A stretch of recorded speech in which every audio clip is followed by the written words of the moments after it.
Okey ya. Assalamualaikum, salam sejahtera, salam kuasa ketiga. Jika audio jelas, boleh tolong maklumkan di ruang komen, share ramai-ramai dan sertai Telegram saya ya. Telegram Regi Jesse Rita Udin ya. Pergi ke Telegram, cari Regi Jesse Rita Udin dan sertai. Okey, korang tahu saya ni bukan jenis yang akan terbawa-bawa dengan mana-mana isu yang timbul. Saya akan memerhatikannya secara rasional dan saya akan mengulasnya tanpa tertekan untuk memihak sesiapa ke apa ke, tanpa mengira anda marah dengan ulasan saya dan sebagainya. So dulu saya diminta ulas isu kapal China yang didakwa berlabuh atau memang berlabuh di Pulau Pinang, dan dia adalah kapal perang, didakwa kapal perang, dan ada beratus ke berapa ke yang telah turun, kemudian diberi sambutan yang hebat, meriah dan sebagainya, dan kebanyakannya pelatih. Okay? So isu itu berlaku.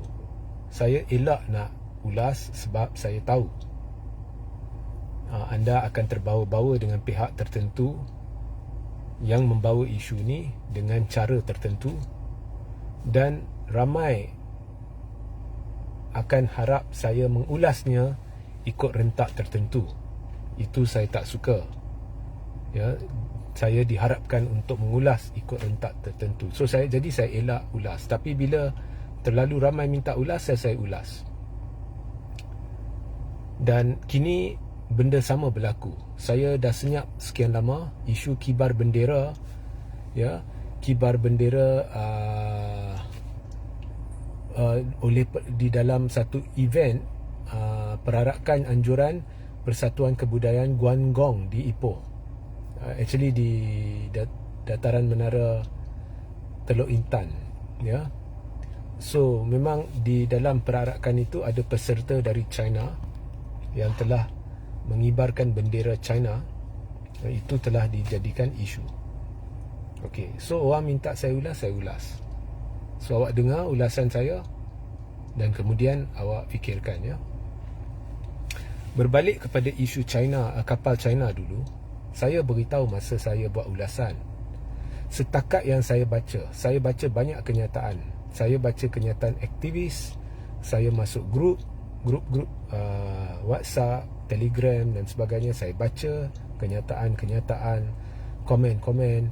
Saya baca harakah, saya baca kenyataan 2-3 pemimpin. So saya khusyuk membaca isu tu untuk cuba dapatkan apakah isunya. Dan saya tak dapat ya. Ya, memang kapal perang ada pelatih di sana berlabuh di Pulau Pinang. Nah, itu bukan kali pertama kapal berlabuh. Kapal perang dari negara asing berlabuh, bukan kali pertama. Ianya ada berlabuh masa zaman Najib, zaman sebelum itu, zaman selepas itu. Malah selepas insiden kapal China berlabuh di Pulau Pinang, ada lagi satu kapal perang dari negara lain yang telah berlabuh. Saya tak tahulah dia berlabuh di mana, Port Klang ke mana, tapi dia berlabuh juga. Dan apabila isu itu timbul, tiba-tiba penumpuan diberi kepada kapal China ini. So dikatakan sambutan meriah. Mula-mula sambutan meriah tu tak menjadi fokus. Mula-mula ianya kapal China berlabuh. Saya tahu, saya meneliti kronologi kenyataan-kenyataan. Dia tidak bertumpu kepada kapal berlabuh berapa lama, meriah, tak ada. Yang tu sikit, ada tapi sikit. Tumpuannya kapal perang China berlabuh. Itu masalah. Kemudian bila saya highlight, saya utarakan bahawa ini bukan kali pertama kapal perang berlabuh, ini perkara biasa. Dan saya highlight soalan yang sebenarnya harus ditanya ialah, okey, kalau ia pun ada kerisauan dan sebagainya di pihak tertentu, maka tanya secara adakah ianya dilakukan menerusi saluran rasmi, ataupun adakah ianya dilakukan secara senyap oleh DAP atau apa. Sebab saya rasa itu isu dia lah. mereka nak kaitkan DAP dengan kapal China tu. So tanya, kalau tak tahu tanya. Bila saya cerita macam tu, kemudian saya tengok naratif berubah beransur-ansur kepada meriah, jemput, mereka ada satu acara, satu sambutan agak lama, mereka macam ni, mereka macam tu. Siap dengan saya tahu motif mereka yang bersoal kapal yang berlabuh itu tidak baik. Bagaimana saya tahu motif mereka tidak baik? Mereka selitkan kapal dari negara komunis. Maknanya motif mereka bukannya isu kapal tu berlabuh dengan cara sahih ke tidak, atau ikut saluran rasmi ke tidak. Mereka cuba kaitkan dengan komunis China. Walaupun mereka tak sebut DAP, tapi saya rasa itu isunya. In the first place, China bukan negara komunis lagi. So, nampak sangat isunya bersempadankan perkauman. Semata-mata ianya kapal dari China, semata-mata ianya DAP Pulau Pinang. Saya dapat gambaran itu. So, saya beritahu dalam live itu, setakat saya membuat live tu, saya tak nampak isunya lagi. Saya tak nampak. Dan daripada saya buat live itu, sudah selang 2-3 minggu sehingga hari ini, saya tak nampak isunya lagi. Selepas saya buat live kedua, ada orang komen, oh, isu sebenarnya adalah sebab baru-baru ni berlaku pencerobohan kapal China. So sebab itu ianya isu. Itu tidak dibangkitkan sebelum saya buat live pertama tu. Itu tidak begitu dibangkitkan. Selepas saya buat live pertama tu, tiba-tiba isu tu dibangkitkan. Awal-awal mereka bangkitkan kapal China berlabuh, itu kira masalah. Ini memperdaya sebenarnya penyokong dan rakyat. Asalnya penumpuannya kapal kerang China berlabuh Pulau Pinang noktah, itu masalah. Itu penumpuan di media sosial dan sebagainya. Dan di kalangan aktivis-aktivis yang pro pembangkang pun, tidak ada usaha pemimpin pembangkang untuk memperbetulkan mereka, okey, inilah fokusnya. Ini bukan isu setakat kapal dari China berlabuh. Sebenarnya kapal dari China, kapal perang dah berlabuh berkali-kali. So ini isu politik dan isu yang diperbesarkan tanpa niat yang betul. Lepas kapal perang itu berlabuh, ada lagi satu kapal berlabuh, tahu tak? Cuba pergi rujuk. Dari kapal perang dari negara lain. Tak jadi isu.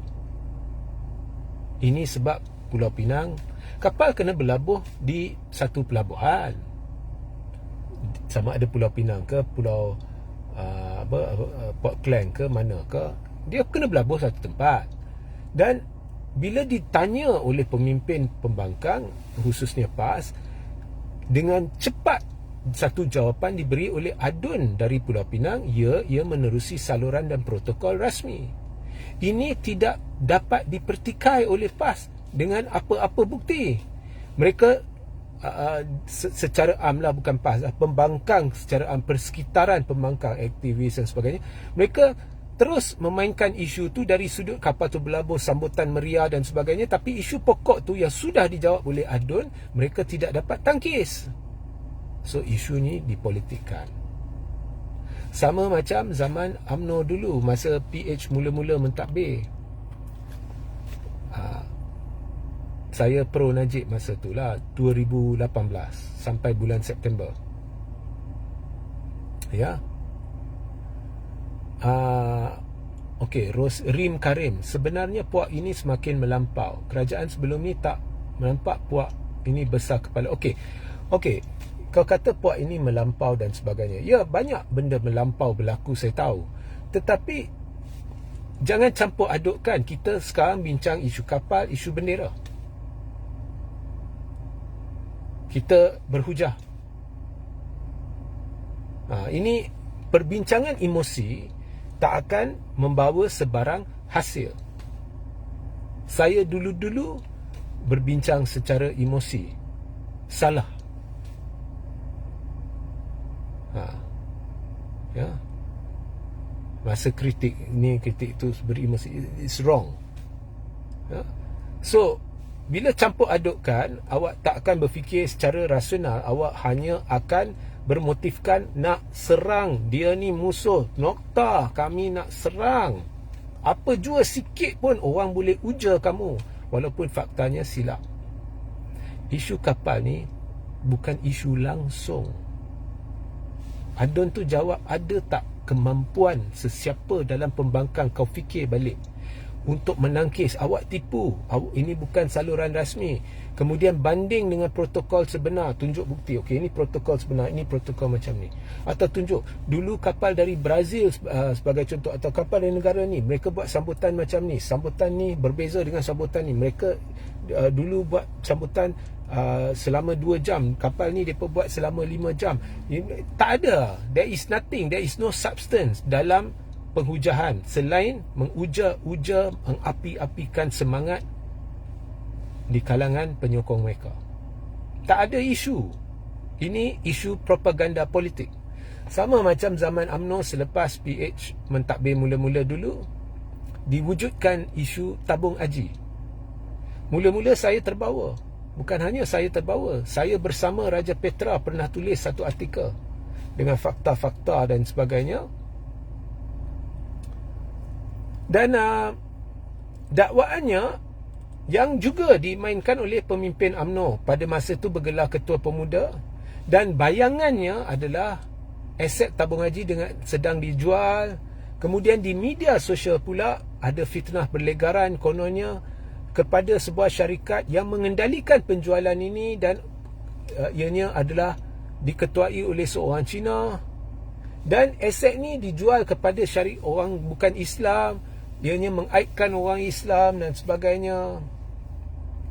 Sebenarnya semua hujah tu menyesatkan orang Islam. Menjual aset tabung haji bukannya berlaku pada zaman PH masa Tun mentadbir. Ianya dah laku lama. Itu memang kerja, sebabnya tabung haji melabur untuk dapatkan pulangan buat ahli jemaah. Dan sebahagian dari masa ke semasa, bila ada peluang pulangan, mereka menjual aset. Zaman Najib pun ada jual. Jadi mereka mengelirukan ummah dengan naratif-naratif songsang. Dan tidak ada sebarang kesalahan jual aset tabung haji kepada bukan Muslim, kerana ia urusan perniagaan untuk dapatkan pulangan. Pulangan tu akhirnya kembali kepada orang Islam. Yang jual aset tu, contohnya ada bangunan nak jual, kalau yang bukan Muslim belilah. Itu pelaburan sebenarnya. Dan saya rujuk kepada pakar-pakar Islam dan dapati tidak ada masalah. So mereka mengelirukan orang, dan akhirnya juga terbukti fitnah. Amanah telah berjaya buktikan ianya fitnah. So bendera China ni ada satu perarakan berlaku di Perak oleh satu persatuan kebudayaan Guangdong, dan ada peserta China dan mereka mengibarkan bendera China. Now kalau saya pergi ke negara asing dan ada satu komuniti Malaysia, dan tiba-tiba di negara asing itu, contohnya di Amerika, ada perayaan hari raya terbuka di satu kawasan, dan saya pergi ke sana bersama komuniti Malaysia, kami 200 orang sebagai contoh, dan kita akan berada dalam satu suasana teruja, meriah, dan ada semangat kekitaan. Dan kalau saya ada bendera Malaysia, saya akan kibarkan. Adakah saya langgar undang-undang? Tidak. Sebab pengibaran tu adalah semangat kekitaan dalam pada kita berada dalam satu perayaan. Kalau ada peserta China, mereka mengibarkan dalam satu perarakan, mereka ramai jumlahnya, dan mereka mengibarkan bendera China dalam atas semangat kekitaan. Siapakah kita untuk sanksi atau berburuk sangka semata-mata kerana mereka dari China, ya, dan menimbulkan teori konspirasi seolah-olah kita betul bahawa ini terancang oleh pihak persatuan. Itulah gambarannya. Sebab kalau itu bukan gambarannya, jadi apakah isunya? Tapi kalau itu gambarannya, mana buktinya? Nampak? Kalau ada satu kumpulan besar dalam stadium dan mereka adalah kumpulan dari Brazil, dan tiba-tiba mereka mengibarkan bendera Brazil, saya jamin anda ini tidak akan menjadi isu. Dan tindakan mereka tidak akan melanggar undang-undang.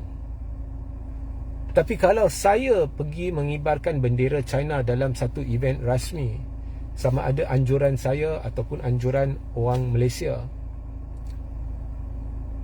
dan sedang memarakkan semangat politik China, negara China, itu mungkin boleh jadi satu kesalahan atau boleh menyinggung perasaan.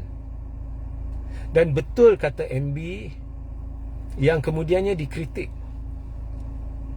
ya, yang kemudiannya dikritik oleh pihak yang pro pembangkang. Betul kata MB itu tidak menjadi masalah, ya, tidak menjadi masalah. Melainkan persatuan itu, penganjur persatuan itu mengibarkan bendera China, mendewa-dewakan bendera China, memarakkan ideologi China di bumi Malaysia, itu cerita dia lain. So isu ni bagi saya dipolitikkan. Jika awak nak tangkap semua budak-budak China tu dan nak dakwa mereka, cuba cerita atas undang-undang apa mereka telah melakukan satu kesalahan. Adakah tindakan mereka boleh ditafsir sebagai satu percubaan untuk mempengaruhi rakyat Malaysia untuk menyatakan kesetiaan kepada China? Kalau itu tujuannya, maka awak perlu buktikan. Tapi saya jaminlah kalau mereka tu orang Brazil atau orang Argentina atau orang mana-mana dan kibar bendera tu, tidak akan jadi masalah. Yang pokoknya siapa yang pegang bendera, dalam situasi apa dia kibar bendera itu, semua tu kita kena ambil kira. Sama juga saya setuju dengan pembangkang selar. Jangan cerita pasal bendera Palestin. Betul, saya setuju. Sebab pegang bendera Palestin ada niat dia berperjuangkan orang. Betul, saya setuju. So kita kena tengoklah setiap insiden apa sebabnya pegang bendera, kibar bendera, siapa yang pegang, dalam suasana mana, semua kena lihat niat dia apa, ya. So saya tak ada masa lah isu ni, ya. Saya tak ada masa untuk isu-isu ni, ya. Ada banyak isu yang penting. Kalau pembangkang hendak lihat diri dia dalam zaman yang berubah ni,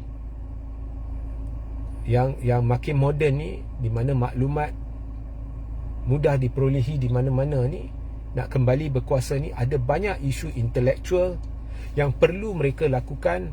Ada penampilan yang perlu mereka lakukan kepada masyarakat umum, khususnya bukan Muslim, bahawasanya mereka layak untuk dipertimbangkan sebagai kerajaan seterusnya.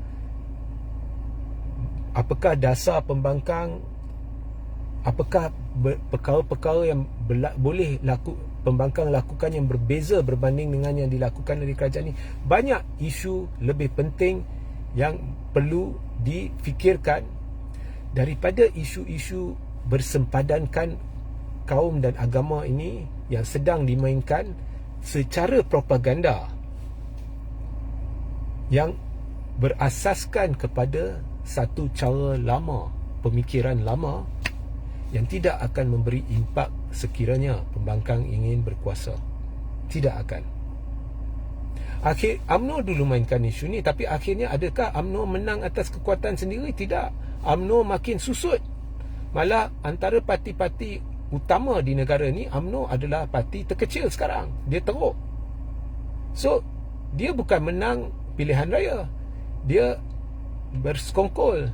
Dia mula-mula dia bersekongkol dengan Bersatu nak tumbangkan kerajaan, kemudian dalaman mereka bersekongkol nak tumbangkan Muhyiddin, kemudian bersekongkol untuk tipu rakyat bahawa tidak akan ada kerjasama, kemudian berlaku kerjasama dengan PH, bukannya atas kekuatan sendiri. Benda-benda ni sebenarnya saya baca banyak komen ya. So dalam grup-grup ya, berwaspada, jangan basuh perangkap. Mereka hendak wujudkan huru-hara. So jangan masuk perangkap. Ini yang Anwar mahu. Actually that's bullshit ya. Anwar tidak mahu huru-hara. Bukan saya menyebelahi Anwar. Awak tahu saya tidak menyebelahi sesiapa. Tetapi bacaan saya dari sudut politik, dia huru-hara ni tidak akan menguntungkan Anwar, dan dia tidak perlu untuk cuba istihar darurat. Keadaan Anwar tidak tergugat sekarang.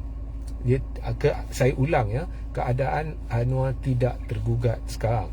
So that's bullshit. Tetapi nampaknya korang semua masuk perangkap. Jangan masuk perangkap. Sebenarnya korang dah masuk perangkap. Perangkap cara pemikiran lama, kononnya ini akan membantu, walhal ini sebenarnya tidak akan membawa impak. Kalau ada pun membawa impak jika ianya dibawa oleh pemimpin tertentu dari UMNO. Okey, contohnya Dr. Akmal tiba-tiba bercerita perlu siasat babak bendera China ini. Well, setakat ini apa yang Dr. Akmal buat telah gagal untuk menarik undi Melayu kepada UMNO. Tapi mungkin lama-lama ianya akan menarik sedikit sebanyak undi Melayu kepada UMNO. I don't know. Okay, tetapi maybe. Sebab UMNO dia perlu tarik bukan hanya pengundi Melayu muda, dia perlu tarik balik pengundi Melayu veteran atau yang lebih-lebih tua ni untuk kembali kepada UMNO. Mungkin benda ni akan berhasil dalam jangka masa yang lama. I don't know. Tapi untuk pembangkang ia tidak akan berhasil sebab Melayu majoriti dah bersama pembangkang. Ya, your target is no longer Melayu sebenarnya. Kalau awak dapat sekarang pembangkang dah lebih kurang maksimal 75 hingga 80%. Kalau awak dapat tambahan 5% Melayu sekalipun, awak tidak akan mencatatkan peningkatan yang besar. Ya, melainkan awak boleh dapat 90 hingga 95% Melayu sokong perikatan, baru benda tu boleh mencapai perbezaan. So you're not going to accomplish that. So target awak adalah pengundi atas pagar, golongan muda, Melayu dan khususnya Cina. Dan segala apa yang dilakukan sekarang ni hanya menakut-nakutkan target sebenar. Ya. So melainkan awak nak menjadi kerajaan menerusi percaturan, tiba-tiba UMNO bekerjasama dengan perikatan jadi kerajaan, itu bolehlah. Tapi melainkan awak melakukannya dengan komplot begitu, awak tidak akan jadi kerajaan. So pembangkang dia tidak ada kekuatan menentukan lanskap suasana politik negara masa depan. Ya. Dan isu-isu ini sedang membuang masa umah. Ya. Setakat yang saya nampak, isu kapal, isu bendera, tidak ada sesiapa yang telah berjaya meyakinkan saya berlaku satu isu. Yang dimainkan propaganda sentimen. Biasanya sentimen semua ni saya dah tak layan dah. Ya. So itu sahaja. Wan Mokhtar mana dia? Kalau mana dia? Wan Mokhtar. Kalau saya kat negara lain, saya akan kibar bendera Malaysia bersama bendera negara tersebut. Well, you can. But you also can kibar bendera Malaysia jika awak bersama satu komuniti Malaysia. Contohnya ada perayaan Hari Raya sana, dan awak satu komuniti Malaysia, atas semangat kekitaan awak kibar bendera Malaysia, you can. Kalau awak secara peribadi nak kibar juga bendera mereka, itu hak awak. Ya. Tapi tak salah awak kibar bendera Malaysia dan awak tak tak langgar apa-apa undang-undang.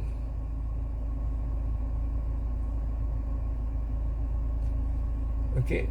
Alright. So sehingga kita berjumpa di lain masa. Assalamualaikum, salam sejahtera, salam kuasa ketiga.